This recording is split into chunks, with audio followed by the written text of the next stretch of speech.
it's me, Fred Wilcox, back at it again with a new episode of the Boy Time Podcast, and as always, I'm joined by Babby. Hey, oh. We have a very exciting podcast for you. It's Alien Week. Ooh. It's very scary Alien Week. I watched a lot of Alien movies. Don't ask me why. I don't know why I chose to do this, especially since most of them are from the 50s. So old 50s sci-fi. Watched 3 films from that time period, one from the 80s and one from 10 years ago. So it's Alien Week. We're going to have fun with that. I also saw the hit film Godzilla -1. So I might. Alien film. It's a little bit of an alien movie. Kind of. Not at all. They don't really explain where Godzilla comes from. Or why he's Could here. be an unidentified object then. Flying, hopefully. It could be a UAF, as they say.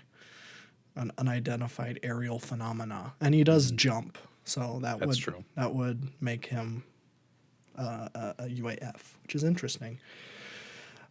So we got that coming up. I think the only bit of news actually just happened, but we brought up last week that Bong Joon-ho's new movie is coming out in like 4 months, and there's no trailers, no promotion or anything. And then it was announced an hour ago, as of us recording this, Podcast timing. It's very good podcast timing because it has been delayed indefinitely. Oh. So, don't know what that means. Not a good sign. So, we're probably not going to get a Bong Joon-ho movie this year. So, unfortunate. But that's that. Also, I guess theoretically we could talk about something that just happened.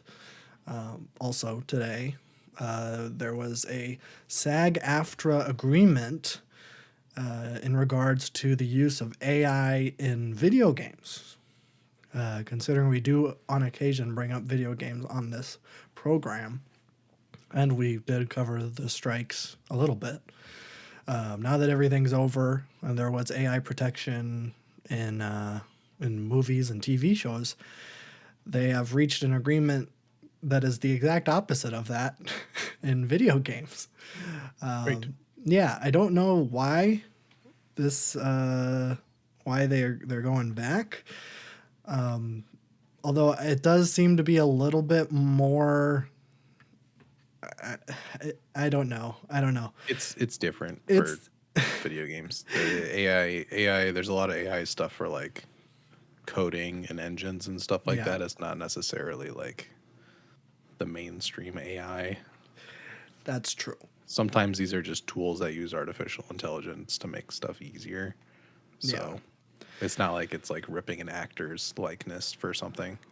No, and it does seem to be that it is mostly like a voice actor thing where they can license their own AI voice, and then they can give it to a developer or whatever. But I think this also is like, well, maybe you're going to have a voice actor do something in your final release, but you don't have the script all the way done yet or something. You need like placeover voice so you can see what that is. Maybe that's what that's for. I'm not sure. I feel like a lot of games don't take voice acting as seriously as they should anyway, so I don't feel like this isn't going to be too horrific. Yeah, that's true. I'm not sure what this is going to look like. I've seen some of the example voices going around, but I don't know if any of those are official or real. It might help like indie developers that are making like huge MMORPGs or something, and you just need like an NPC to be voice acted or something. Or just like one line. You know? Just one line when you go up and talk to them, and then they say, "Oh, you're new around town," or whatever. Yeah, I don't know.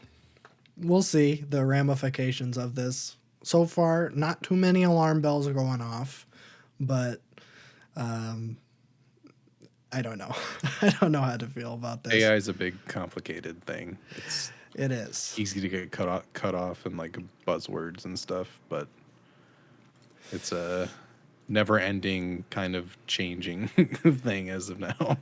Yeah, I think the thing that's important, I think for both of us, is to protect the artists involved and the Yes. voice actors, Yeah. which is yeah, as you were saying, something that is not thought of nearly as much as it should be in terms of great performances and stuff in video games. I mean, the Game Award hashtag the Game Awards does bring up performances and their achievement awards or whatever, but I don't know. I don't know. A lot of people don't care about it, which is a shame. But we'll keep you up to date if anything weird happens there. But I think aside from that, I think that's it for news. Unless you have something, I I don't don't think think I so. do. It's been kind of slow. I mean, it's January, so news is generally pretty slow when it comes to stuff. We are going to be getting the hit new Marvel show Echo coming out very soon, which I frankly can't wait for. I have no idea what that is. I don't really know either. I just know that it's TVMA and it's all over the advertising for it. That's awesome. Yeah, it's like it'll be like a trailer, and then it'll be like 5 seconds of just a still frame of TVMA. Don't let your kids watch this. But I think it's like the lead-in for like the Daredevil thing, the Daredevil show they're doing. It has Vincent D'Onofrio as Kingpin, who played Kingpin in the Netflix Daredevil show, which is very good. I recommend that show. I saw it when it came out. I have not seen it since, but it's a good show. And frankly, I don't care. I'm not going to watch it, but it is interesting that they are coming out with a TV MA thing.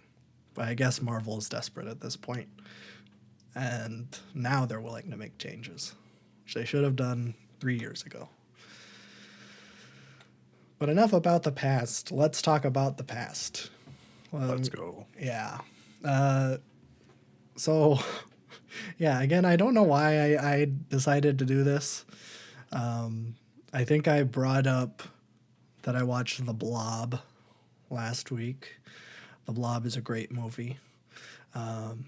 Also, a 50s sci fi. And I was like, you know what? It was kind of fun. Let's watch some more. And so I was like, okay, well, what am I going to do? I'm going to frame this in a remakes slash adaptations type thing. Because all of these movies are either adaptations from old sci-fi magazines or novels, or remakes of previous movies. So that's what we're going to be talking about. So I watched both versions of Invasion of the Body Snatchers, both the 1956 and the 1978 one. Both of them are very clearly anti-communist coded, As most things were. as most things were. I think that this one is the only one. These two are the only ones that were like clearly scared of communism. Kind of both. Yeah, late 70s is a little bit late for like the second Red Scare, but the 50s was Yeah. like right in it. But I'm a little bit confused. Both of these movies have the same premise. Obviously, they're remakes of each other. Basically, there are aliens and they're like plants. And I don't think it's ever explained. We never see like a ship. We never see any of their pods landing or whatever. It just is. In the first movie, we follow a doctor, which I think is a really good idea because basically people are going to the doctor and being like, hey, something's weird. Like, my kid is not the same as he was yesterday. Like, everything about him is the same, but there's like no emotion in his eyes. And it's like that's kind of the starting part of it. And it's like, oh, that's kind of weird and interesting, because the aliens are coming and they're replacing people one by one, and basically just trying to spread their population as much as possible. And then this town just so happens to be the first one that they touch down in. And by the end, most of the town is taken over by these pods. That's what they call them in the 70s. I don't think they called them anything in the 50s. But they're these alien pods. And then that's when it gets like the most scared of communism thing, because it's like the pods capture the two humans and they're like, don't you want to live in a world where there's there's no injustice, there's no hate, there's no love, there's no emotions, just everyone's the same. I'm like, okay, I get what you're doing here. Exactly what Karl Marx said. Yeah, pretty much. But it's For a quote. but those are like, that's like the bad guys. The bad guys are is when nobody different. Yeah. That's, and then like the guy's like, no, I need to live in a world with love, and just disregarding all of the stuff that's like, yeah. It's like, obviously that's not what communism is, but I think there is something where it's like nobody, everyone is like the same in like social structure, and that's a bad thing that the movie implies. But there's something in both of these movies. I have I have serious questions about the logistics of how these pods work, because we see these like aliens carrying just like giant plant seeds, basically the size of adult human people, and they're like planting them, but basically like once they plant a seed of your body, as soon as you fall asleep you turn into an alien. It isn't like the seed pod sprouts and then it's a perfect replica of you, and then that replica has to kill you. It's like the seed is planted and then you are an alien. I don't know how that works. It doesn't make any sense, because like the end of the 50s movie, it's just the main guy and the romantic lead, and the romantic lead falls asleep for like a second, and like they're running together, but then like she like falls asleep for a little bit and he comes back and she's like an alien, and she like starts alerting everybody to where they are. And I'm like, wait, when did the body didn't like switch? It's just the same body. So really, the name of these movies is a lie. It's not it's not an invasion of the body snatchers at all. It's an invasion of plant people that plant seeds that turn you into an alien somehow. I don't get it. But like the allegory of like communists are coming and they're going to change your mind overnight and it's going to turn into a red hellscape. Yeah, this is the MK Ultra era, so that makes a lot of sense. Yeah, that is true. So, I mean, that was like the only thing going through my mind, and it was kind of fun. It's a fun movie. You know, as a red-blooded American, I do enjoy watching the communists lose. They do lose in the end, which is, good. Of course. You want to see the aliens lose. But that's kind of a vague thing in the remake, because the remake is it's similar, but like there's just little differences. It's still, they have the giant seed pods and you just go to sleep and then you become them. You lose all your clothes though, which doesn't make any sense. I don't know. I don't know how that happens, but it was the 70s, you can get away with having nudity. So I guess they just did it.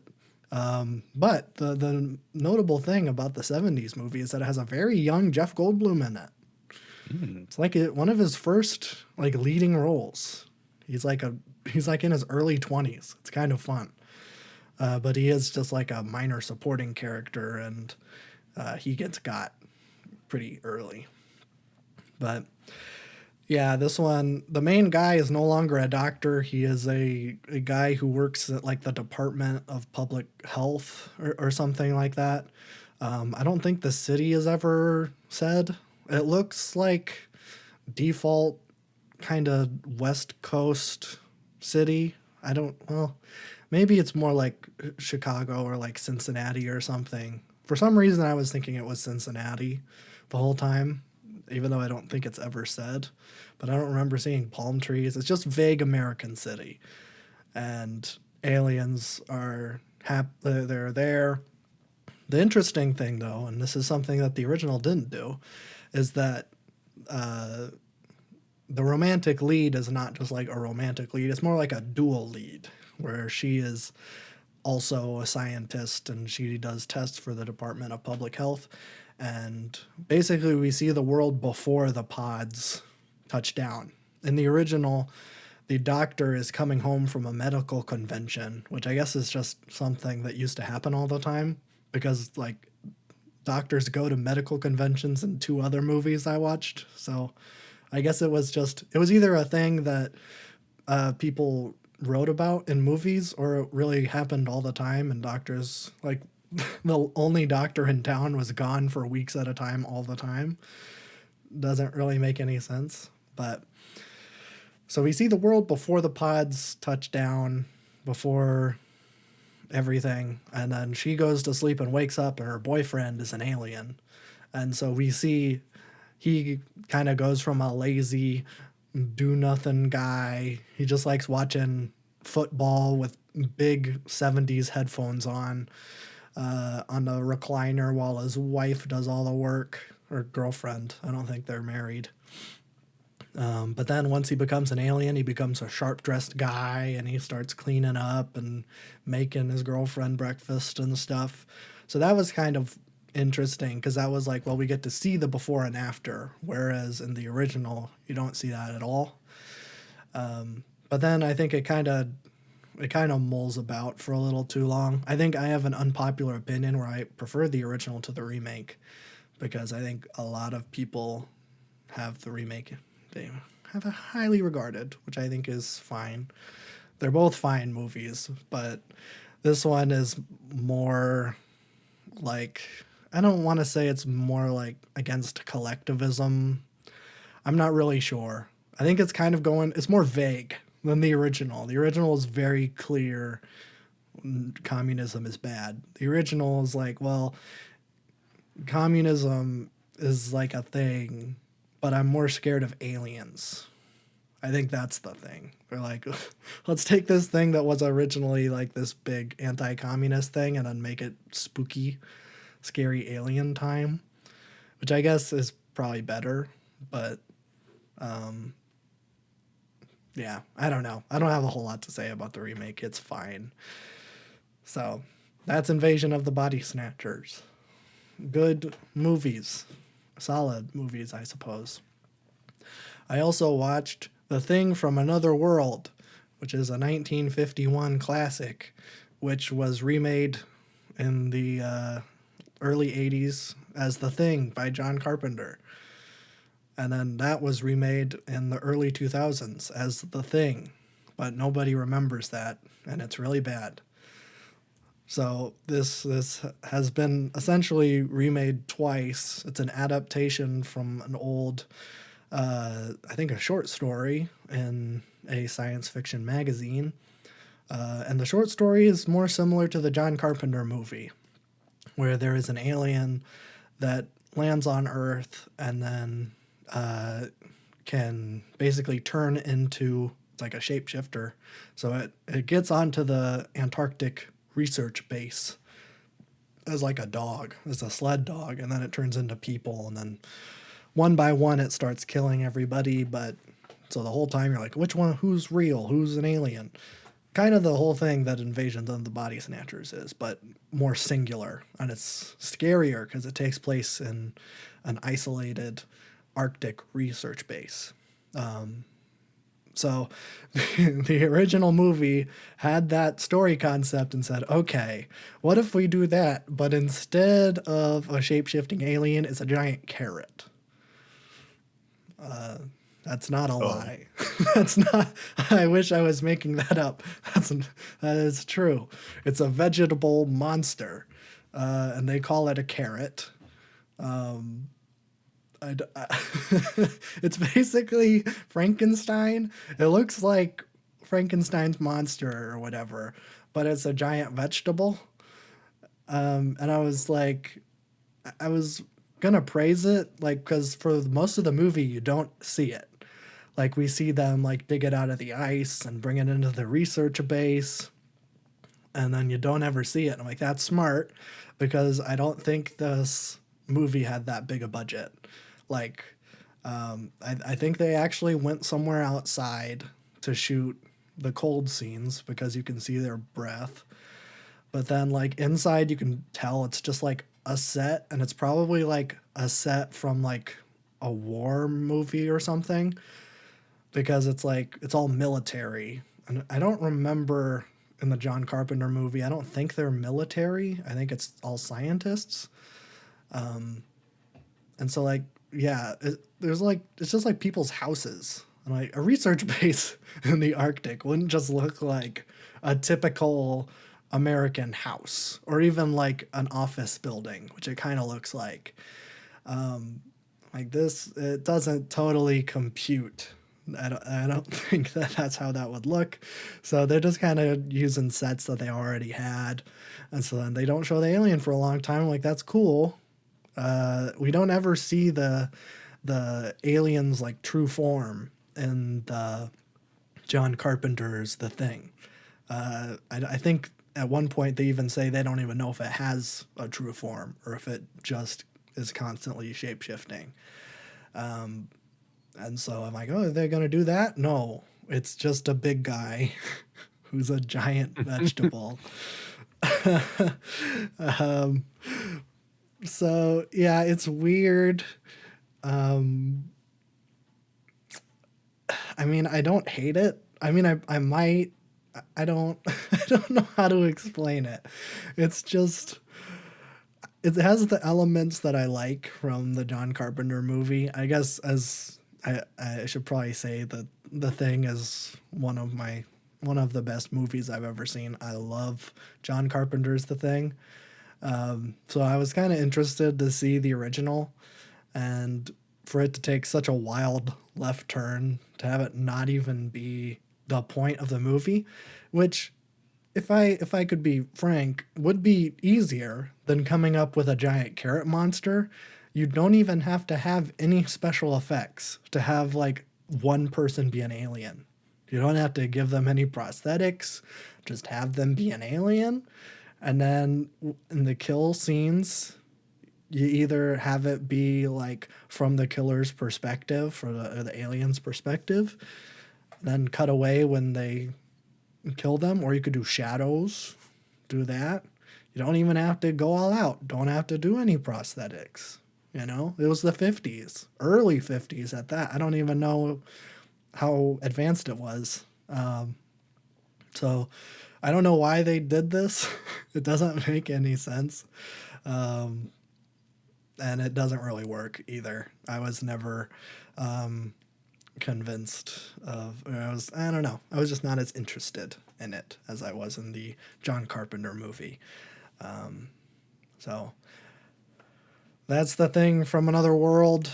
I guess check it out if you're interested in the John Carpenter movie. Things. If you're interested in Things, well, actually, Things is something else. That is one singular thing. Just one thing. Things is like an old, I don't want to say old, I think it's from the 90s. It's like a B movie, a shot on video B movie that is highly regarded as one of the worst things ever made. Sounds fantastic. Yeah. We won't watch it because I've heard it's really boring. So, I mean, we could watch Things if you want to, but I don't want to. So, make of that as what you will. The next spooky alien movie is Forbidden Planet from 1956. This one is one that you've probably seen the poster for. It is a pretty famous 50s movie when you think of like old 50s sci-fi. You know, it's a big robot with little nubby arms, and then there's a blonde girl that's like draped in its arms like Joker being carried out of the Arkham City by Batman. I don't know if that's too specific a reference, but it's exactly what it looks like. Yeah, this one's a little different in that it's not aliens coming to Earth. It is Earthlings going to other planet. And yeah, it predates the original Star Trek, which I think does hinder it a little bit because I think Star Trek and I'll be honest, I don't know a whole lot about Star Trek. I'm currently watching the original series. Don't ask me why. I should be watching Barry or Fargo or something. But Nah. I'm watching the original Star Trek show mainly because I want to watch the movies. I don't think you have to watch the show to watch the movies, but I'm going to do it anyways. And there's only 3 seasons, so whatever. I can just have it on in the background. But one of the things that I really like about the world of Star Trek, and it isn't really in the original, it's more in like next gen and on, is that like the Federation or the humans are like well past injustice, any sort of like societal stress. Like they are more or less a utopian society. And they're just basically going around exploring, and that's pretty much it. It's just an exploration show. To the point, I think there's a scene in one of the original series episodes where I think her name is Uhura, the black lady who's on the helm. They pick up Abraham Lincoln. I think it's a time travel episode. I haven't seen it, but he calls her a racial slur. I'm not going to say it, obviously, but he calls her a racial slur and then like apologizes. And he's like, "Oh, I'm sorry. Like that's just something that we say in our time. I'm sorry if I offended you." And like, not only is she just like she's not offended by it, she's like not even sure that she's supposed to be offended by that term. Like that is like so far away from where humanity is that it's like, oh, that's like slurs are directed towards people's race. Like that is something that she can't even like, she has to like realize, oh, that's what just happened. Which I think is kind of interesting. I mean, that's a cool world. There's a lot of hope in that where it's like, that's where sci-fi, that's the kind of sci-fi I like, the kind of idealistic, this is where humanity could be if we sort our shit out. And so this movie is not that at all. It's I mean, again, 50s. This one isn't necessarily communism bad. I'm not entirely sure what the message is. I guess try as we might, humanity might just increase intelligence over and over and over again, tenfold, until we're the smartest things possible, but we still have evolved from a primitive state, and therefore that kind of evil is still inside us. So I don't know if the moral of the story is we should not try to educate ourselves. It could be. This was the 50s. You know, maybe it was just like, hey, we need to stop progress. But it's interesting. It feels like this movie is like the representation of like space age. Like when you you see that poster and it's so 50s sci-fi. But the cool thing about it is that Leslie Nielsen is the star of this movie, who I know as the guy that was in every single comedy in the 80s, like Naked Gun and Airplane. I think it was the Zucker brothers who were just discovered, hey, this guy who was in sci-fi movies in the 50s is really funny. And so they just He just made him the star of all of their comedies. So it was kind of fun to see Leslie Nielsen back in what he started doing.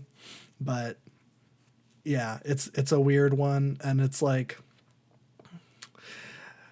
and like kind of going back to like what I like about Star Trek, like that original show, like it has a very diverse cast, not only for the time, I would say just in general.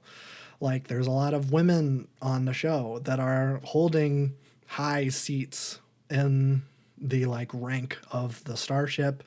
And like it isn't just like I feel like sometimes in old sci-fi it's just like other races are used as like the alien characters to like reinforce racism. But that's not the case at all in the original Star Trek, or any of the Star Treks really, except for the new stuff, which is terrible because basically all the new stuff is like, well, what if all of that? But what if the Federation was actually evil and racist and fascist? And it's like that's not the point. You can do that. You can do that in other sci-fi, and we'll talk about that. But it doesn't make sense to do that with Star Trek. Kind of ruins the whole tone. But this movie is like not diverse at all. The entire crew of the spaceship is all white dudes, and there's one woman in the entire movie, and she is the romantic lead, and she is implied to be underage. I don't know what to do with that. I don't know how to approach that, but I don't know how old Leslie Nielsen was. If I had to guess, he was probably in his 20s or 30s, probably more 30s. So it's weird, but I don't even know if I really want to go into the plot because it almost doesn't matter because whatever. It's Forbidden Planet. It is a bunch of dudes get on a planet and they're trying to forbidden. find it's forbidden because there's this guy. They're trying to recover a team that was sent to this planet 20 years ago. And basically there's just one guy left and his daughter, and that's it. And the guy wants them off the planet because something happened like 19 years ago, and there was something on the planet that killed everybody else except for him. And so he thinks, oh no, get off the planet. If you come here, it's going to start again. And it does. But the twist, I guess spoilers for Forbidden Planet. The twist is that this guy is the evil monster the whole time. But I know, it's very scary. There's an invisible monster that is created by this guy's subconscious because he has been studying this alien race that I guess existed a million years before humanity existed, which is odd. Like I wasn't expect like this movie like relies heavily on evolution, which was not something I was expecting from a 50s movie, because it's all about like these aliens came to Earth and then they took a bunch of animals with them, which is basically so that they didn't have to create any alien creatures. They could just, oh, there's deer and a tiger. You know, oh, there's just the aliens. They brought them back. When they visited Earth a million years before we existed, then they just took that with them. And so he's been studying them, and he found a machine that enhanced his brain power like tenfold. And because of that, whenever he sleeps, there's an evil monster that follows out his subconscious. So he wants them off the planet. When he goes to sleep, there's an evil monster that tries to kill everybody. So that's the twist. It's weird. I didn't really like this movie at all. It's fine. Basically, all of these movies are just, they're floating around 2 and 3 stars. That's they're all fine, which is I don't know. It's whatever. I don't know what I was expecting going into this. I don't think I was expecting to really like these a whole lot, but that's that. That's the alien stuff. We'll talk about Arrival, which is the movie I watched. It came out in 2016. It's a Denis Villeneuve movie. I think it's his last original movie. Well, actually, that's not true because this one is adapted by a short story. But I mean, this is his last, like, I guess, something that is not in a franchise. Because after this, he did Blade Runner, and then after that, Dune, then Dune 2 coming out this year, and then sounds like he's doing another Dune movie. I think it's Dune Messiah. Dune 3. Dune 3. I hope not. But They already missed the opportunity with Tune, so I don't know what they're going to do next. That would have been horrible. Dune? Yeah. Everyone would have expected a new Roger Rabbit movie. Well, it could have been like a musical, like the Joker 2. Joker. It's not called Tuker. Isn't that the name of a Yeet song? Maybe. Could be. It's like Twiz and Tonka. Oh, Tonka, I think is the one. Isn't Twiz one? It might be. Come on, you're the Yeet head. I don't involve myself with much Yeet. What? Surprisingly, I feel like I should be on this. Why not? I don't know. I'm not on the Playboy Cardi or the Yeet train. Except I do really like Playboy Cardi. I just don't. I'm a non-annoying Playboy Cardi fan, which is like impossible. I think. Is there overlap between Yeet and Playboy Cardi? Oh, absolutely. It's the same style of music. Oh, is it? Yeah. Oh. Okay. Well, there is a song. It's called Twizzy Rich. Twizzy Rich. That's what I like this. Well, yeah. Well, there's a bunch of umlauts on there too. Yeah. That's his thing. Yeah, Turban. That's a big Yeet song. I'm just looking at his hit album Up to Me. Yeah. What was I talking about? Oh, Something. Dune 2. Tune. But I did see something that Denis Villeneuve didn't know if Dune Messiah was going to be his next movie or the one after, which does imply that there's something else in the works. So hopefully it's another great sci-fi movie because Arrival is phenomenal. I guess maybe I should give my personal history with this movie because it came out in 2016. When I was well, let me see when it came out. I was either 15 or 16 when the movie came out. Does it say on Letterboxd? It should. Why doesn't it have the exact date? It just has the year. Maybe I'm blind. That's okay. I was either 15 or 16, and my mom was like, I've heard great things about Arrival. You should take your friends to see Arrival. I'm like, I don't want to. I don't know. I didn't ever see Arrival, so he didn't follow through on that. Yeah, I did not. And for whatever reason, I was like, I'm not interested. Like, I don't care. We're too cool for alien movies. I guess. I don't know. I think for like the longest time, up until yesterday, I was like, I don't really like sci-fi. That's not really my thing. Despite really, I mean, I'm a big Star Wars fan, but that's not really sci-fi. That's, that's something else. When it comes to like heady sci-fi, like roll my eyes, but I did really like Interstellar. So maybe I'm just that kind of guy. But then I watched all these sci-fi movies and I watched Arrival, and I think I've finally come to the conclusion that, okay, maybe I do like sci-fi movies, but it just has to be a very specific kind of sci-fi because I don't like pretentious stuff. And I think that's where I kind of think a lot of sci-fi goes into. Kind of thinks it's too smart, thinks it's smarter than everyone else. But what I'll give Denis Villeneuve credit for is that, man, he just has like the best like ideas. I think sometimes, when it comes to like story and like characters aren't really like super strong. Like They're not really interesting, but man, like it is like the worlds and like ideas. Like he has great ideas because this movie is awesome.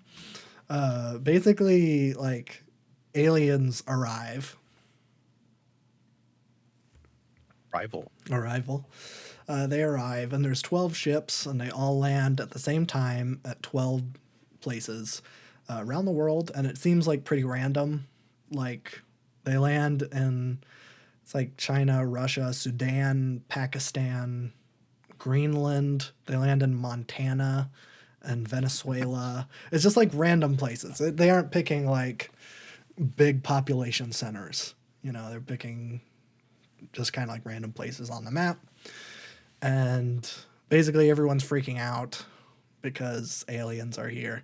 But like they aren't attacking. They're just like these giant ovals that are just kind of like hovering in place. And this movie does follow Amy Adams and, unfortunately, my arch nemesis, Jeremy Renner.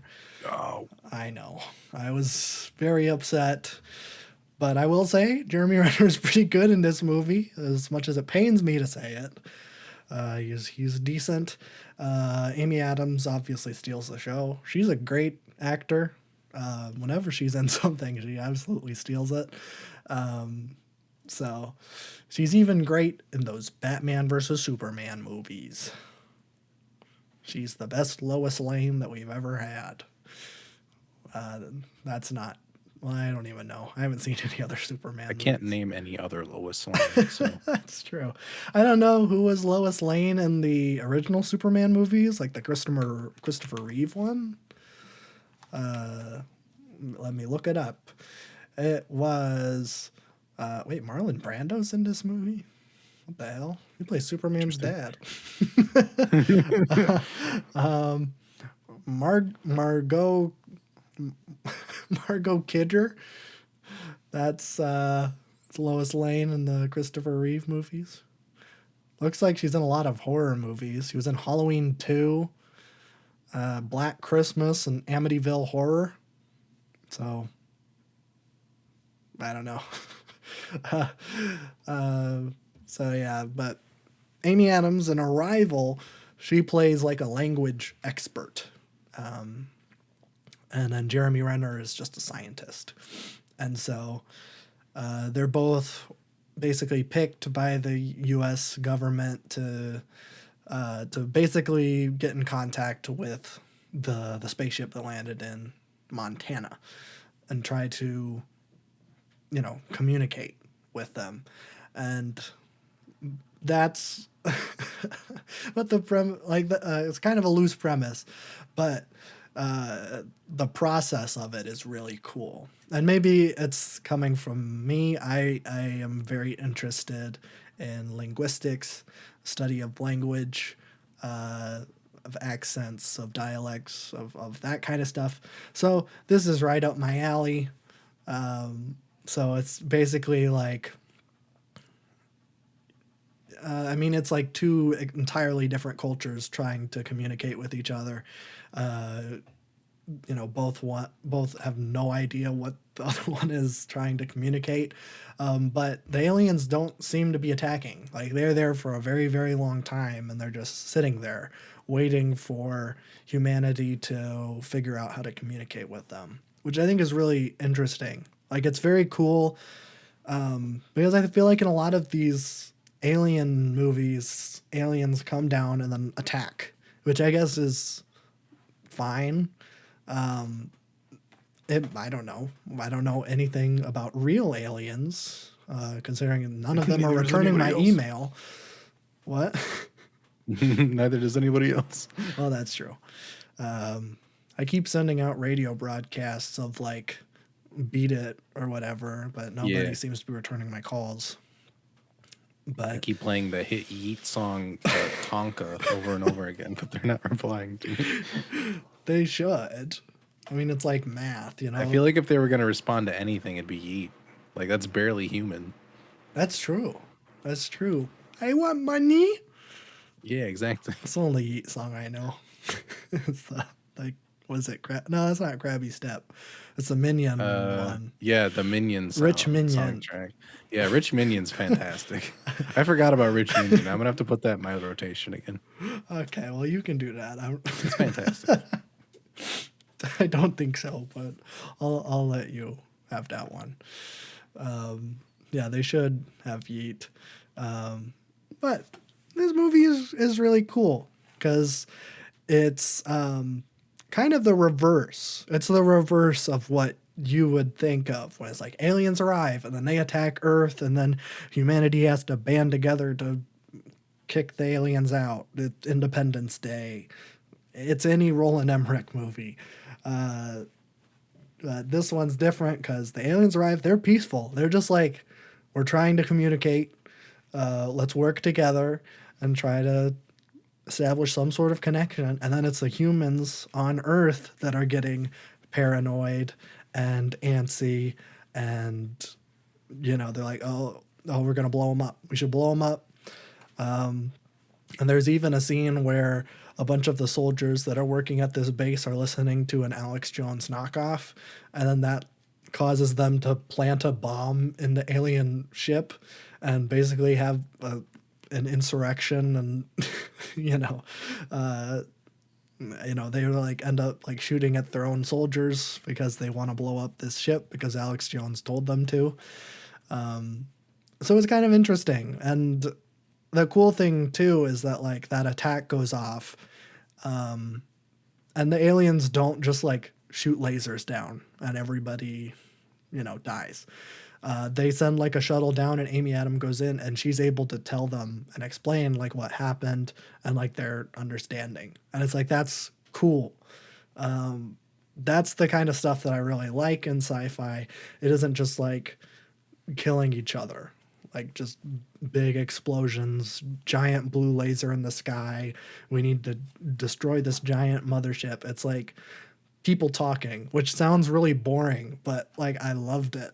And I love like there's like a good like 30-minute chunk of this movie where it is just like breaking down the science of like how to communicate with these aliens. And basically they get to like they are able to figure out how to like have written communication with each other because they both have a basis for written communication, but their communication is completely different because they basically spell out their words. They have like just they spew out like a black ink from like their tendrils because they're basically giant squid. They shoot black ink out and it's just a black circle, and then it has like ridges on the outside, and those ridges dictate what they're saying. And so like one circle can be like one sentence basically based on like how many ridges there are. And so there's like a good 30-minute chunk of them like going over all of the intricacies of how this language works, which is the most interesting thing for me in this movie. I love that part of it. By the end, it's like the Chinese are mobilizing and they figured out how to communicate with the aliens by using mahjong. But when you do that, then the goal of any sort of conversation you're going to be having with the aliens is not to seek an understanding, it's to win. And so basically they are misinterpreting the aliens, their words as like threats and actions. Which is interesting. Like that it's not only like I don't know. It's not like it's understandable, I guess. And it's like that could be like a real error that could happen if aliens attacked, because that could be, because I think there's some others like I don't remember. I think one of the other ones used chess or something. So it's kind of interesting. But the end, the Chinese they're gonna try to blow up their ship, and they've roped in Russia and Pakistan and Sudan, and they're all gonna do the same. And it's like, oh, Amy Adams, we have 24 Save hours. the day, America. Pretty much. Acting like America wouldn't be the first to throw yeah, everything at it. We shot down a weather balloon last year. That was the one thing that was like, okay, if any civilization is gonna shoot down the giant floating ship, it's gonna be America. But I mean, whatever. You kind of have to disconnect it, No, yeah. and which I have is to disconnect all the time when I watch movies. yeah, which is weird because Denis Villeneuve, he's Canadian. I mean, he's not. I think he's Doesn't French matter. Canadian. That's even worse. Is it okay? I don't know Yeah. anything about him. Uh, so yeah, it's very kind of Amerocentric, if that's even a word. Most things are, yeah. But it's very interesting because it isn't like, I will say that like the main characters, Amy Adams and Jeremy Renner, aren't like doing this for America. It is like we need to band together. We need to be working with all of the other countries to be figuring it out. We need to be sharing information with each other. And the US government's like, no, we need to hold on to that because we can use that as leverage later. And it's like, okay, that feels real.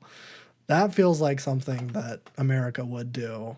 No, yeah, you can be critical of it. It's just like when it comes to other countries, everybody becomes brain dead. Yeah. Yeah. And it's like China is the big bad. Yeah, for some reason. But I will It's either say, like every like 2010 like action movie where it's like all just like unnamed weird Russian enemy.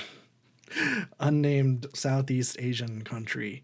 Yeah. That definitely is not North Korea or China. Yeah. Yeah, which I mean, even that new Top Gun movie was like that. No, yeah, exactly. But yeah, I will say that like, yeah, China being the big bad is overplayed and not necessarily realistic. But I will say that that explanation of them using mahjong to communicate with No, the yeah, aliens, that's cool. that makes sense and that's cool. Like that is a really interesting like way that can go wrong, and it's understandable. Like you can see the Chinese perspective there, but them being the big bad that's going to blow up the ship, and Russia, Pakistan, that one's well, that is that weird. I feel like they're an American ally, They are. and Pakistan only exists because of that, really. yeah, and Sudan, I don't think they would be developed enough really to blow up a giant oval. I'm not sure. It wouldn't be funded enough, that's for sure. Yeah. Maybe I'm getting them confused with South Sudan, which I know is just constantly going through some stuff. Yes. But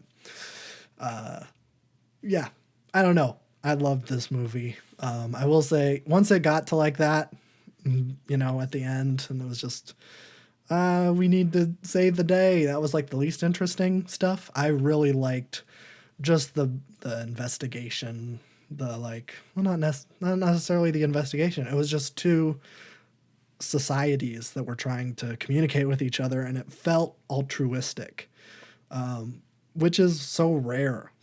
I was expecting like so much like social commentary, and there's a little bit of that with like the Alex Jones stuff, but then it was like, no, we get it, we understand. Let's talk. We need to communicate.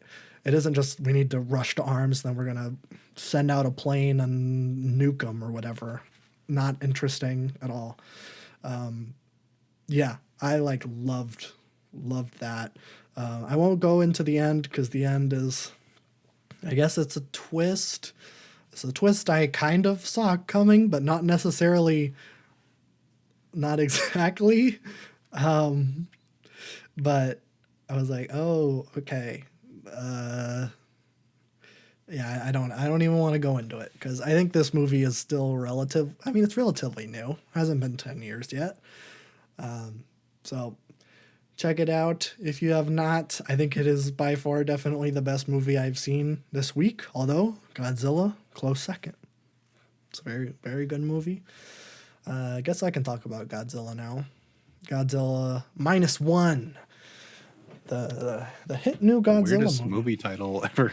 Yeah, it is, and I don't know why. I don't know. The movie does not make that clear why it is called that. But I was talking to mutual friend Grant He's a big Godzilla fan, and he was like, "This is a movie. If you take Godzilla out of it, then it is still a really good movie." I would agree. I I'm not sure I get why this is a Godzilla movie. I mean, I get it. I mean, I understand, but it's just like it feels like that they wanted to make like a, I guess, post-war Japan movie, and then I guess Godzilla is kind of the catalyst for that being a thing, because Godzilla's in the beginning of the movie and he's at the end of the movie. There's a big chunk in the middle and there's no Godzilla, and it is just family drama and like post-war Japan stuff, which is interesting. That's like the best stuff in the movie. Because I am not a big Godzilla fan. I saw the original Godzilla a week ago. I think I talked about it last week. And I think I gave it 1 star. I really did not like it, really at all. But I don't really like big monster destroy city, like kind of destruction porny movies. I don't care about that at all. Not my thing. Even from filmmakers I really like, I did not like Pacific Rim, and I love Guillermo del Toro. So just not really my kind of movie, but I was like, I'll give it another shot. I'll go see Godzilla. And the story of this new Godzilla is actually very, very, it's a very compelling story, because it takes place like immediately after World War II. And like just like a little bit before. But basically our main character is a kamikaze fighter pilot. And we see at the very beginning, he like takes his plane in for repairs on an island in the Pacific Ocean. And like we see like the mechanics are like, well, there's nothing wrong with this plane. Why did you bring it in? And it's basically because he's a coward and he didn't want to kamikaze himself, I guess. Respect. Respect, you know? I don't I don't think people should be killing themselves. That's a hot take, I know.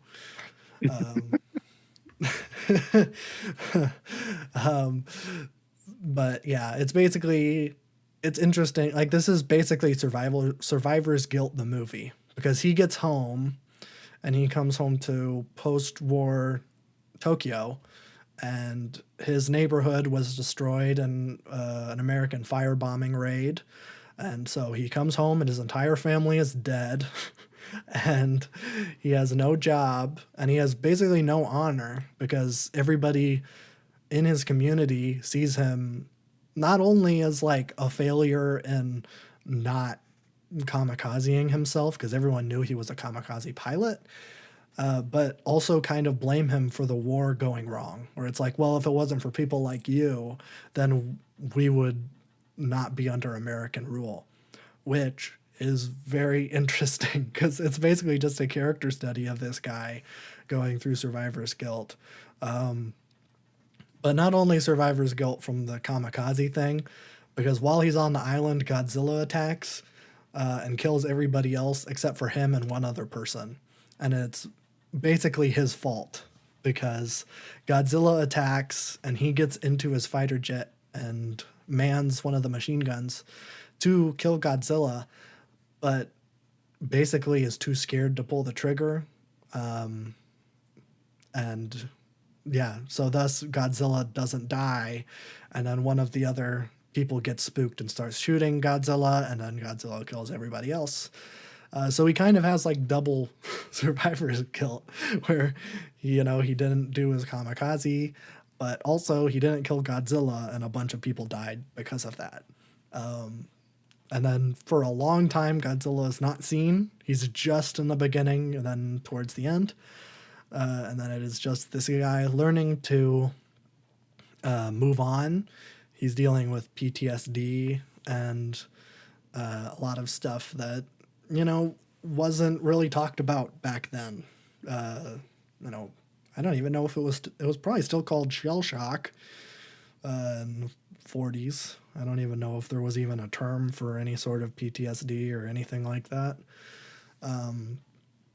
but he's just dealing with it. He has this woman who's living in his house, and she has a baby, but it's all like the baby was found in the ruins of the firebomb, and she has no family, and the baby has no family, so she's adopted the baby, and then she's living with this guy, and it's all just kind of like the circumstances of post-war Japan has brought these three people together, and they're living in one place. It's not necessarily romantic.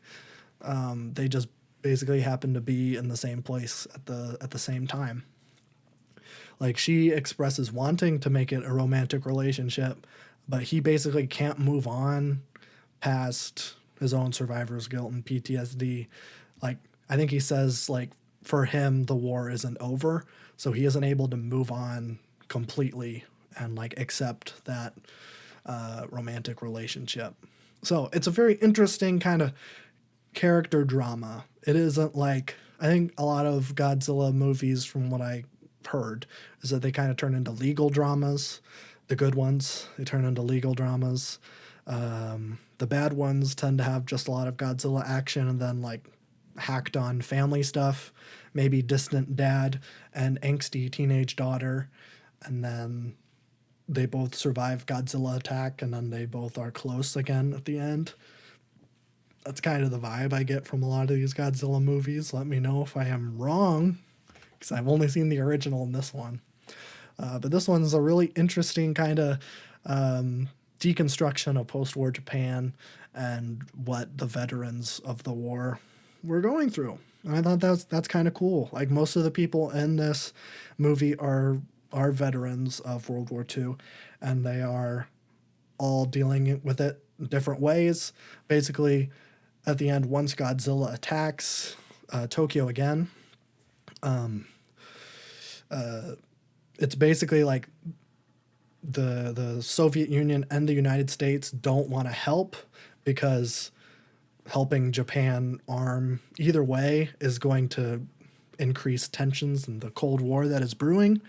So like, Japan is on its own, and as I think you talked about in one of your segments, Japan did not have an army, was not allowed to have a standing army. They had just security forces, all of which were destroyed in the first Godzilla attack. So the second Godzilla attack, it's basically on all of these World War II veterans to get on battleships that were going to be donated to the UN, but they just happened to be intercepted before. So they have these like 5 battleships that are unarmed and decommissioned that are going to attack Godzilla.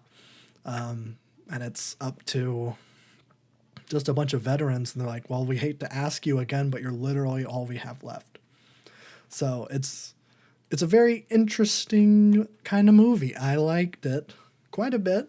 I think I gave Godzilla -1 4 stars. I gave Arrival 4.5. Both are really, really good movies. I don't want to go too much into the plot of Godzilla -1 beyond what I've already said. Not going to talk about the end. Not going to talk about Godzilla, really, because a lot of that, a lot of the fun of the movie is seeing the Godzilla action and stuff. The action scenes are very well done. I will say that the special effects for Godzilla are not very good. I think this movie had a budget of $16 million, or at least that's the official released number. I saw an interview with, I think, the director, who said, I don't think we spent that much. So, respect. It's kind of crazy to see a giant monster movie where there's a lot of, I mean, towards the end, he's destroying buildings and stuff, and for a budget of 16 million, that's like nothing these days. So, I mean, I'm all for it. This movie definitely made that back and then some. So, yeah, go see it. If it's still in theaters, it might not be. It's not playing near me. I had to go home to a bigger city. So it might be playing. It was, even then, it was in one theater, and it was at 12:30 or 9 p.m. So they are, yeah. It might not be showing, but that's that. Check it out once it comes to VOD, I suppose. I don't know what it's going to be on because I don't think it's in any sort of major studio. I think it's actually the studio that made the original Godzilla movie, which is kind of crazy. I didn't know. It was kind of weird to see that. Like, what do you call it? What do you call like the studio logos at the beginning of movies? What do you call? There's a name for it. I know there's an. I I can't should think. know this. Why don't I know this? I should know it too. I don't know. Uh, Intro film company, intro movie company. What are they called?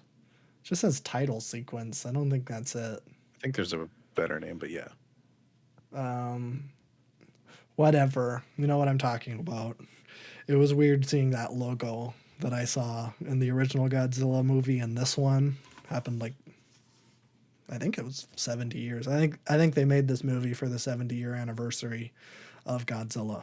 So also they might be making a sequel. There's a lead in at the end for a sequel. Frankly, I don't care. I'm not really interested in an expanded Godzilla -1 universe because I feel like the story was already told. And what are you going to do? Are you going to put this guy back through kamikaze training, give him PTSD again? Because, I mean, the whole movie is him working over that. So it'd be kind of weird to have that guy go through it again. But it could be completely different. It could be a completely different character. But there's a lead in at the end for a sequel. So I don't know. They might call it Godzilla -2. That I don't know. That would I guess be +1. +1. I don't know. I don't know why it's called Godzilla -1. But yeah, very very good movie. Other than that, I think that's it in terms of movies I watched. I also watched the hit film Steel Magnolias with my mother. I went home this weekend, and it's one of her favorite movies. I don't want to talk about it too much, just in case he's listening.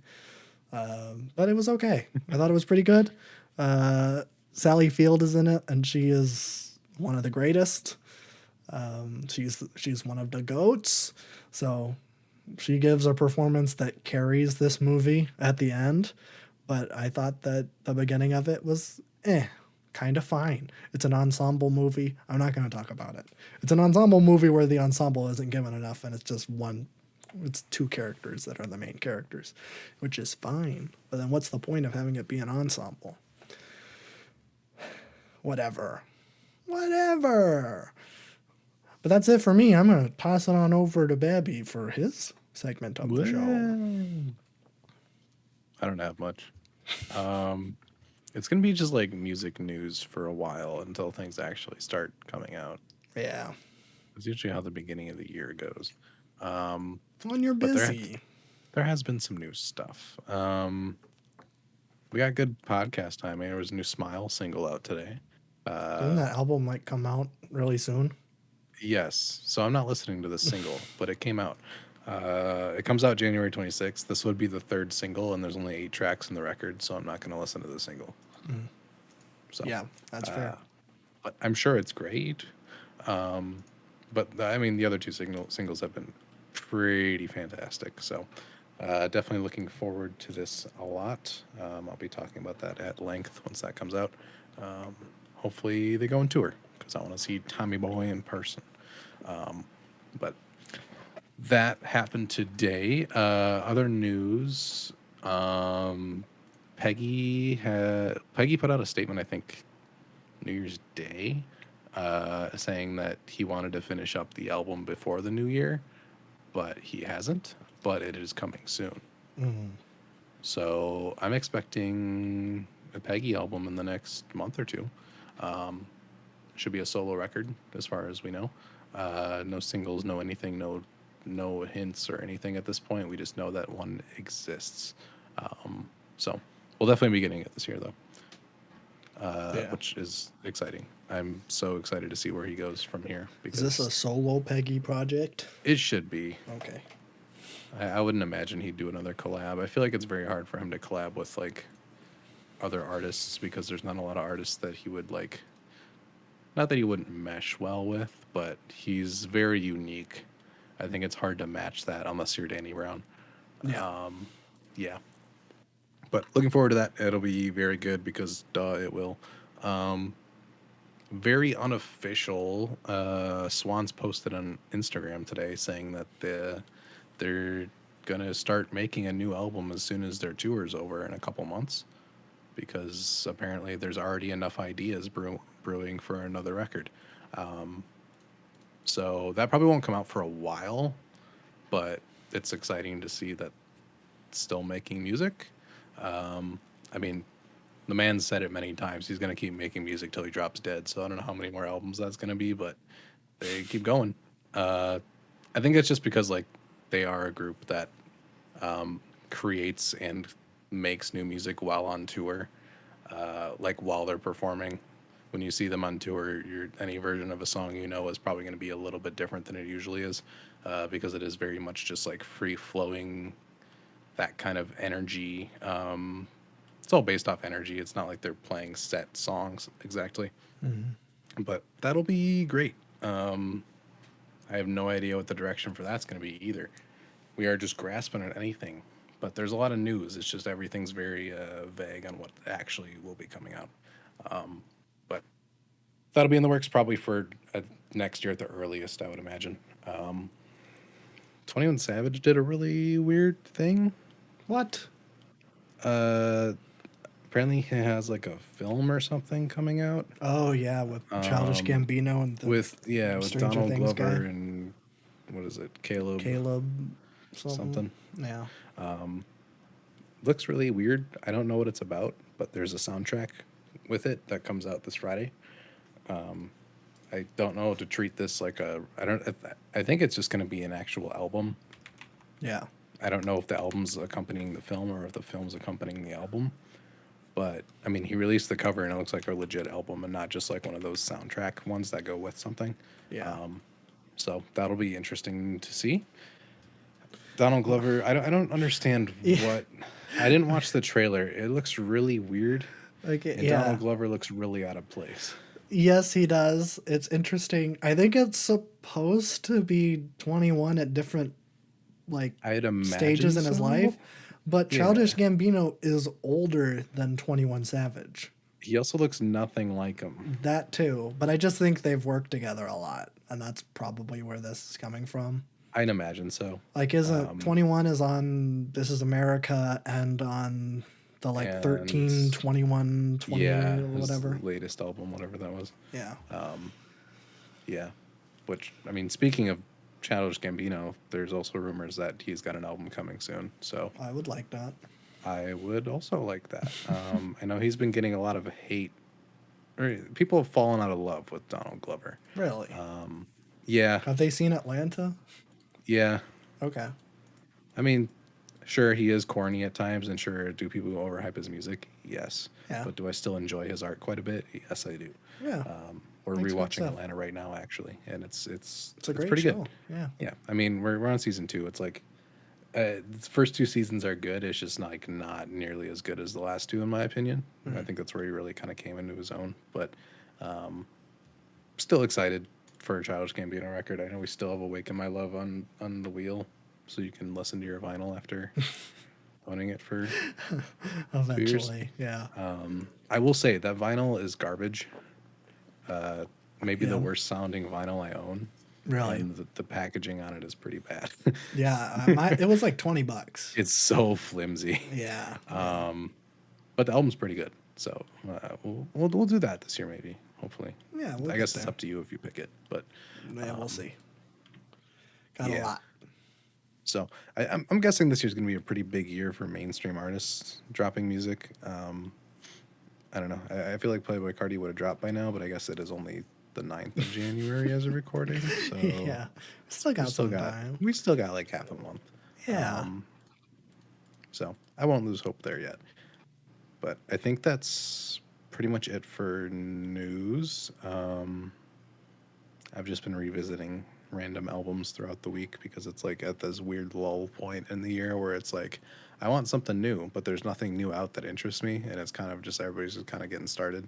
It's not a Yeah. very good window to release your album. Like you either have to like release your album on New Year's or like wait until the end of January. I feel like there's Mm. always like this weird lull after the holidays where people don't really adventure out for that kind of stuff. So artists don't really release a lot of albums during that time.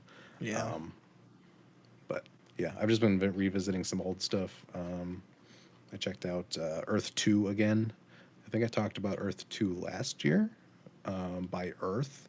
I think Fantano just did a classic review that made me go back and Earth listen to it because I'm 2. like, ooh, I forgot about that album. It's an hour and 13, 3 songs. It's a drone doom metal album. Hardly music, but at the same time, some of the best music, which makes no sense. I understand that, but they are. It's a really fantastic record. I really liked it the first time I listened to it last year, but I think last year I was in the mindset, or not last year, but probably like 2 years ago I talked about this. I was in the mindset then of like I need to check out all of these like really fantastic albums, and I was doing it at a rate where like I stopped slowing down and paying attention to everything that I was listening to if it didn't grab my ear immediately. But I listened to it again today, and I was like, all right, I like this a lot more than I did the first time I listened to it. The textures on it and the distortion is just like fantastic. It's an album where nothing happens, but at the same time, like it's the best background noise humanly possible. The drones are super heavy. The guitar, it's basically one long song, but different pieces get added to it to the point where like you'll go through probably a song and a half and then you realize that like wow, this is really loud. But there's some magic to it where it's like it's really loud and it kind of shakes your headphones, but it doesn't feel loud. It's not like painful on the ears. It's a really, really, really good low end that just kind of like vibrates, and I don't know. It's a really cool experience.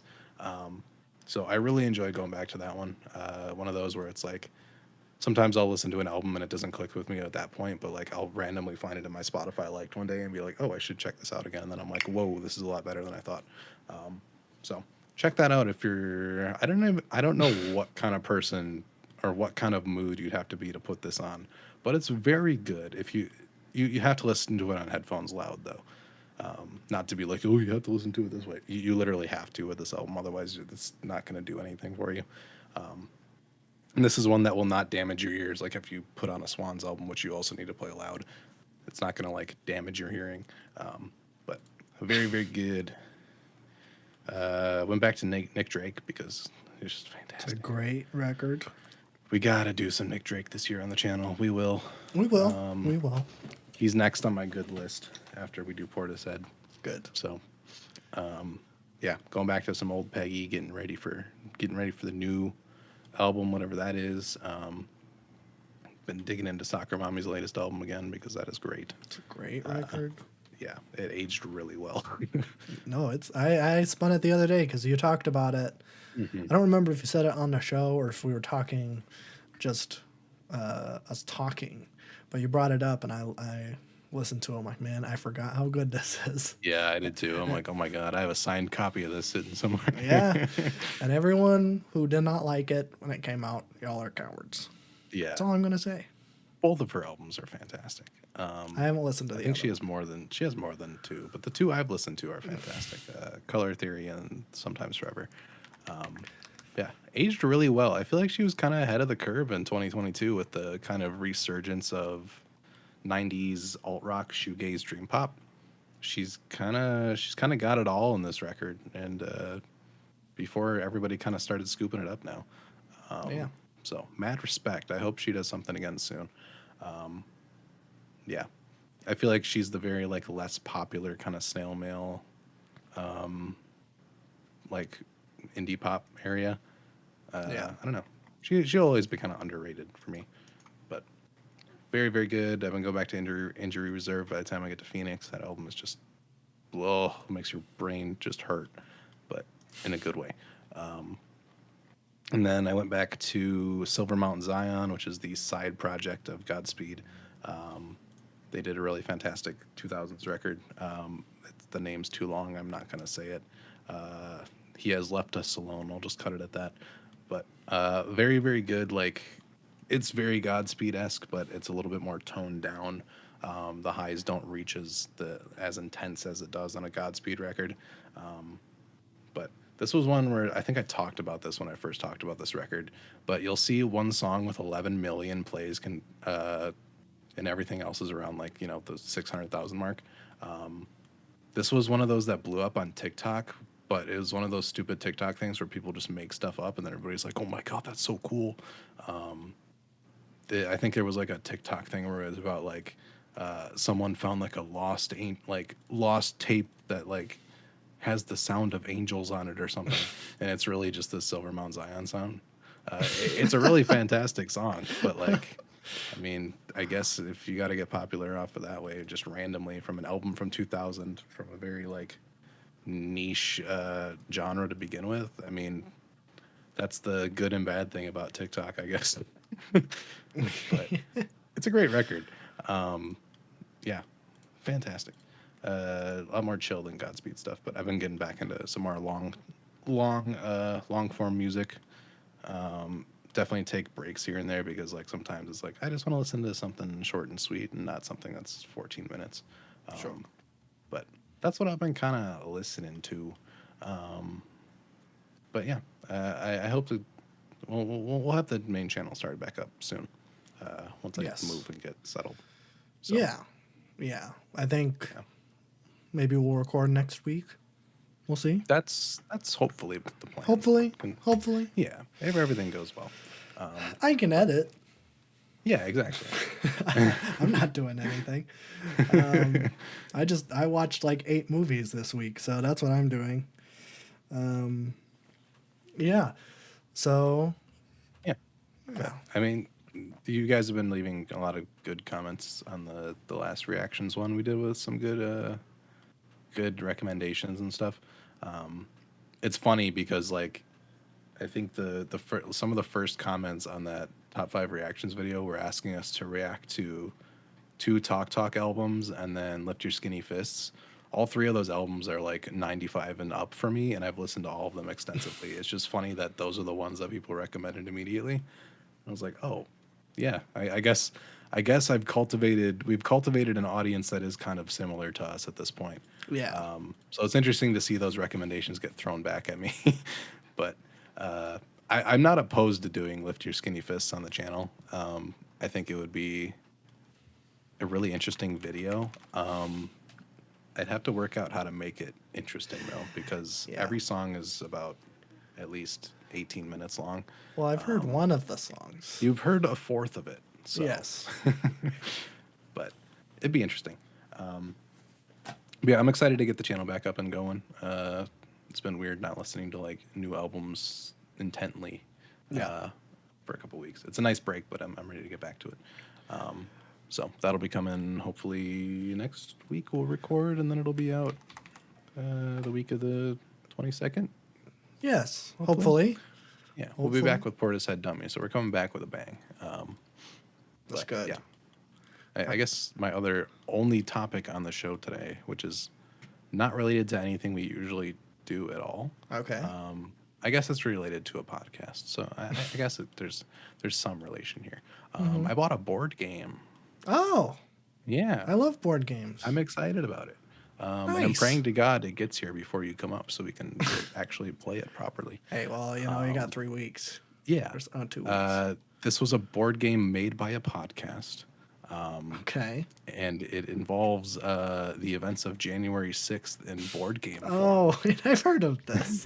Yes. The January 6th board game. Yeah, it's called Storm the Capitol. It was made by the podcast TrueAnon. Oh, yeah, I've heard of it. Yeah. Yeah. I think I've And I listened think to they a partnered couple. with a board game company. But yeah, fantastic podcast. I've been getting into them heavily the past like 4 or 5 months. I think it's the only podcast I pay a Patreon for because it's the only one that I think is worth it. But fantastic hosts. They started as like a very, very in-depth investigation into the Epstein stuff when that first started, or they started in 2020, and they were like going deep into it, and then the whole like actually getting convicted, and then the him dying happened during it, and they dig super super super deep into it, and it's really interesting. But now they just do a whole bunch of random topics that are always fantastic. Yeah. Yeah, the hosts are great. Brace Belden is a character. He is one of the most interesting people alive, I think. Um, he he's like grew up in San Francisco, became like a super super super drug addict into heroin and all that. Went through recovery, but before that, he got kidnapped as a teenager and sent to like a one of those like teen behavioral like groups or whatever. One of those things where like the school will be like, your child is so bad they need to be sent to this like camp, like essentially. Yeah. They did a whole like 5-part series on this kind of like adolescent camp industry in America, and it is the most terrifying thing you can ever listen to. It's incredible. Like they actually go like find the person that owned the school that he went to. It's really really good. But yeah, he had all that, and then he went to fight in Syria with an anarchist group to fight ISIS for a while. And then yeah, now he's here doing a podcast. He is an interesting character. But the board game is essentially like a turn-based, like I think there's like 10 turns before the National Guard show up and kill everybody. So it's like search and collect kind of game with a lot of like funny dialogue and stuff to it. So I'm excited to play it. I hope it comes before you come up, because I think it requires 4 people at least. Oh, okay. So they've been doing some media circuits, and media has picked up on it in the worst way possible, which is just hilarious. Yeah. They called them like a super ultra white right wing podcast, which is really funny. That's not true. No, no, it's a Maoist podcast. Yeah, they have a really funny line because they're able to like stay very anonymous in media circles, because they have that kind of audience that gets the joke and doesn't spoil anything. Yeah. So I think it plays into their marketing too, because you can call them whatever you want politically, and it's still fine with the game. So they just like, yeah, oh yeah, we're conservative. No, yeah, we're ultra liberal, whatever. One of the two. I mean, yeah, they've been getting coverage on it, which is great. Yeah. But yeah, I'm excited to try it. I think it'll be fun. I took a preview at some of the cards they had out, like some of the action cards for the game, and they were pretty good. Knowing their humor, this stuff should be really spot on. So Good. I'm excited to try it. But I don't buy a lot of board games, but I'm like, this one is like, okay, it's super limited and it's really funny as just like a decoration piece. Sure. I have to have this. So I was able to get the special edition. I don't know how limited it is, but apparently it sold out within like 30 minutes. So yeah. All right. I think there's going to be a wider release soon, or there's a pre-order up for it. But excited about that. So we will play that hopefully, and then do a review on it. We'll do a serious review of Yeah, this. we'll do a very serious review of it. Okay, perfect. But I think that's all I have. I'm moving. It's interesting. Week, so yeah, I might be brain dead next podcast, but that's fine. That is okay. I don't know. I don't know what I'm gonna do next week. I don't think I'm gonna watch any more sci-fi movies. I'm burnt out. I got halfway through Under the Skin, and I'm like, I'm done today. I was like, nope. I don't want to do this right now. So I don't know. Car movies. Car movies. Yeah. I don't like car movies. Gone in 60 Seconds with Nicolas Cage. I think it's Nicolas Cage. I say that, and I've seen every single Fast and Furious movie. Single Fast and Furious movie. Not the newest one. Fast 10. I've not seen Fast 10. Or whatever. Whatever. It's Fast 10. I don't know. I was trying to think of like the weirdest thing for movie topics. Car movies. I can see Ferrari. Movie. Yeah, there you go. Can we watch Ferrari, then watch Ford versus Ferrari, then watch Gran Turismo. Gamer turned racist. Yeah. From gamer to racist. That's my favorite poster.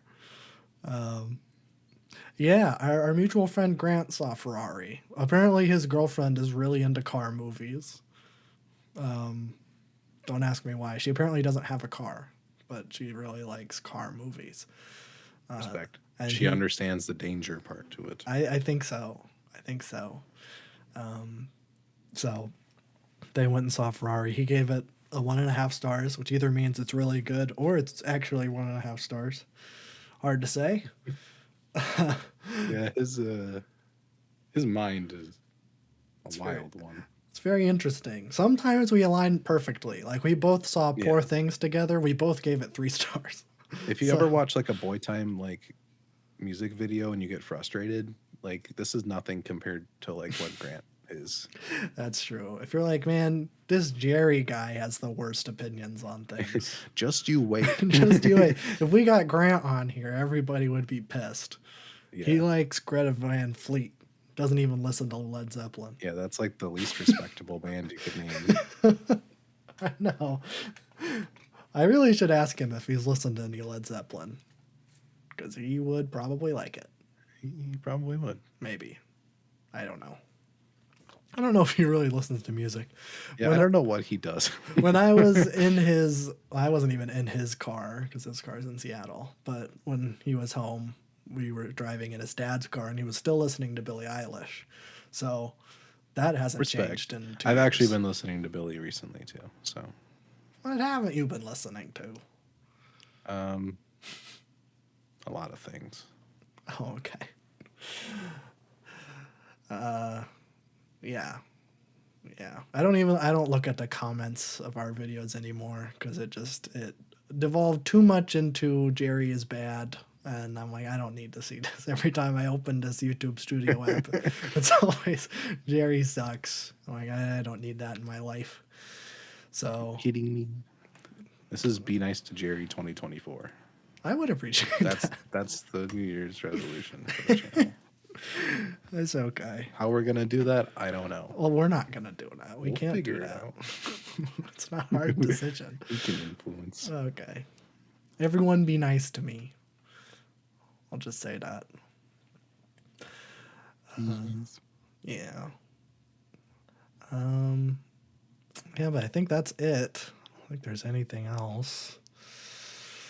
Trying to think. I don't think there's anything. I guess if you guys have any movie suggestions or anything, I would appreciate it. I'm officially 25% done with my list of movies that I have. Yippee. I've seen 399 out of 1,573. Don't know how the math goes out. I think it's pretty close to 25%. So I'm working on it. It's good. I don't know what I'm going to do. Oh, I was going to make a marathon for this episode.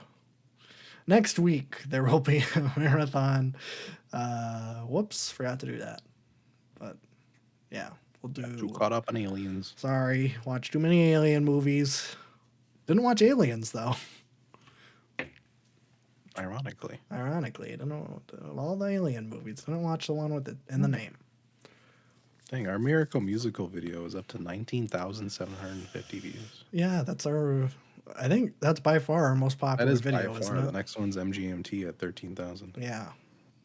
Wow. I can't wait for that new MGMT album so we can get some more views. I need more views. Maybe I should pay more attention to views because I feel like I pick albums that nobody cares about. Maybe. I did just add a John Mayer thing to my wheel. I added his country album to my Get the wheel. Swifty girlies mad at you. That's okay. Give us some clout. Fine. Yeah, what is it? No, I don't remember. All bad publicity is still publicity. All All publicity is good publicity. That's it. Yeah. Just like our Miracle musical video. You hated that album. I did, And but like everyone loves it. it's a great. It's got a 97% like ratio too, I don't understand that. and nobody even really yelled at me. I think, I well, think there's a certain type of neurodivergence in the community that listens to that, like it, not a like a funny way. I think like genuinely, there and I might think they're be. just really happy that like people are reacting to it It might, yeah, validating their. because this is a great comment section. Yeah, everyone's very supportive. Like, you should check out their other stuff, which it is on my Which I'm Yikes. scared to because if there's any Joe Holly, I'm gonna like all of these people like will never watch the channel again after I dig my teeth into whatever that is.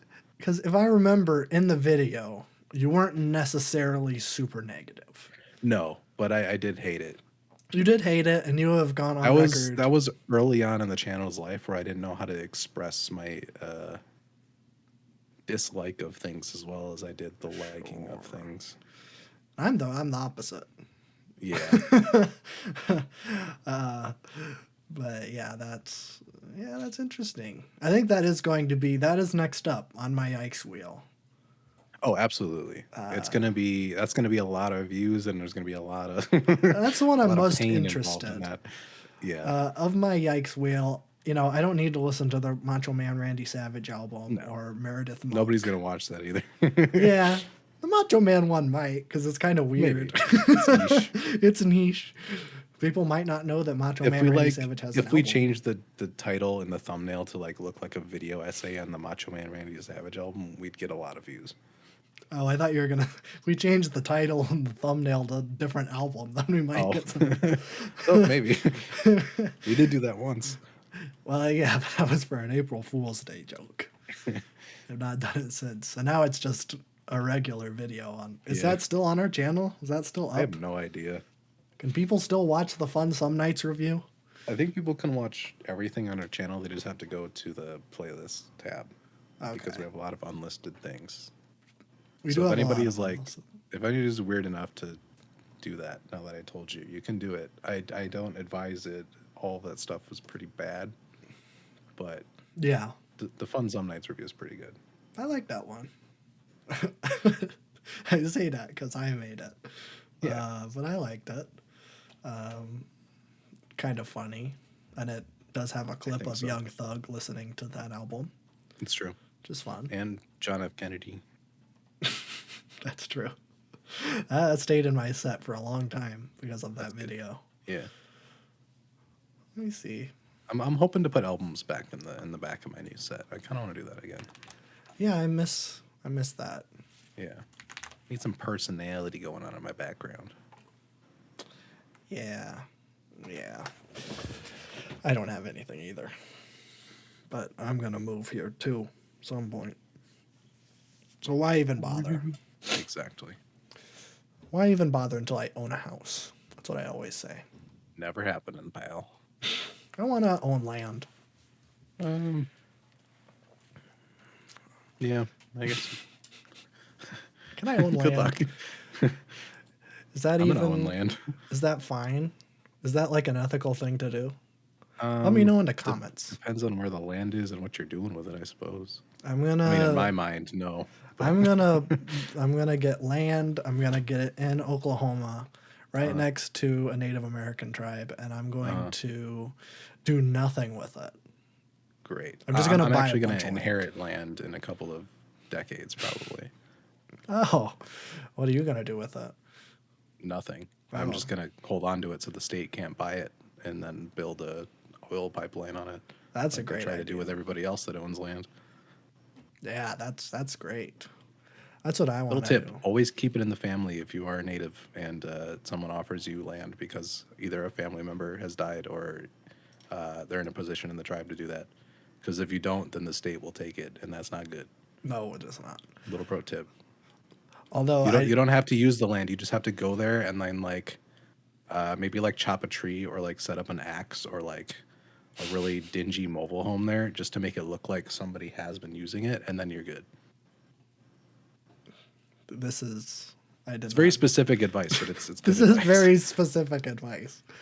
If any Native Americans are listening, that And you probably already knew this. probably. This is Although for there, people that aren't, I guess. if people who are not Native Americans that are going to inherit Just so you land know. from Native Americans somehow, that would be, yeah, I don't know. I do know that a lot of the casinos that are set up by Native American tribes a lot of that money does go to purchasing land. Yes.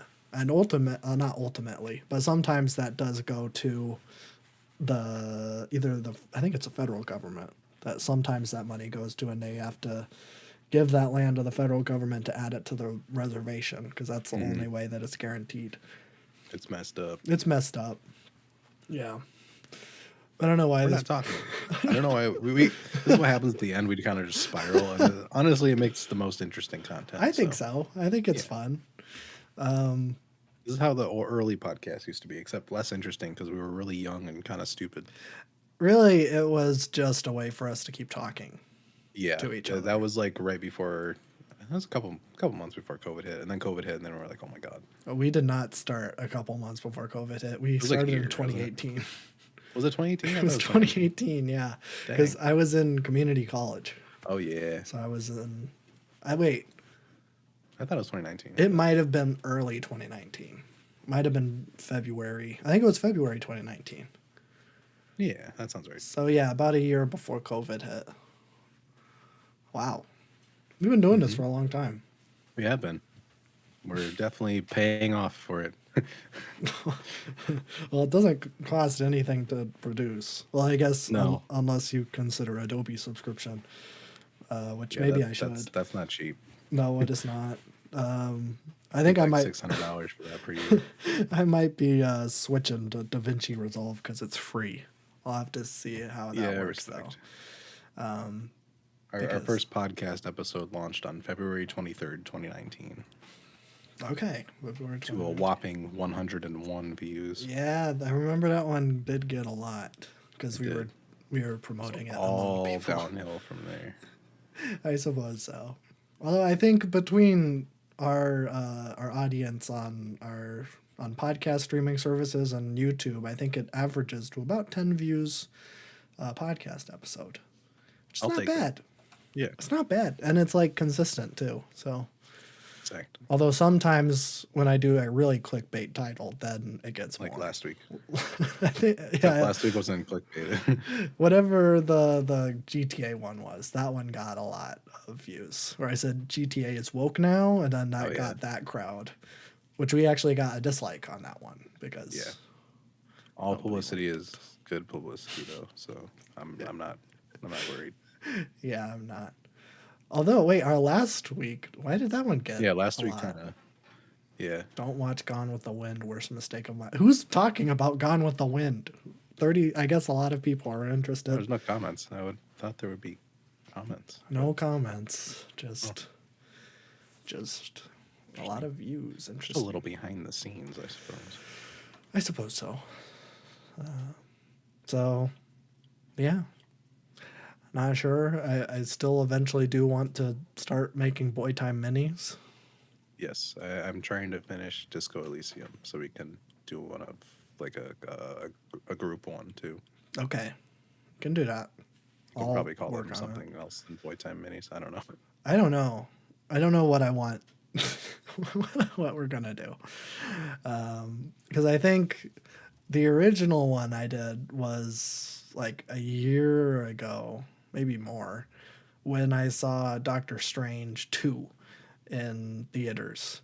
I recorded a little, that one I called Boy Time Bonus. Ooh. And then in November, I did a Boy Time Mini, which was the 2 African movies. Mm-hmm. Maybe we just call it Boy Time Podcast, but there's no number, and then we just do the title of what we're talking about. We could do that. I don't think a lot of are podcasts even numbered anymore. I mean, there are some that are like seasons, episode. Yeah, I like when they're numbered. Okay. Most of the ones I listen to are numbered. Actually, all of the ones I'm looking at here are numbered. Yeah. except for the Conan O'Brien Needs a Friend podcast, which is a very good podcast, but does not number their episodes. Interesting. Okay. Then I guess that we will bid thee adieu, or as the spaceman would say, beep, boop, beep, boop, bop, Bleep boop, more, beep. bleep more. Bleep more.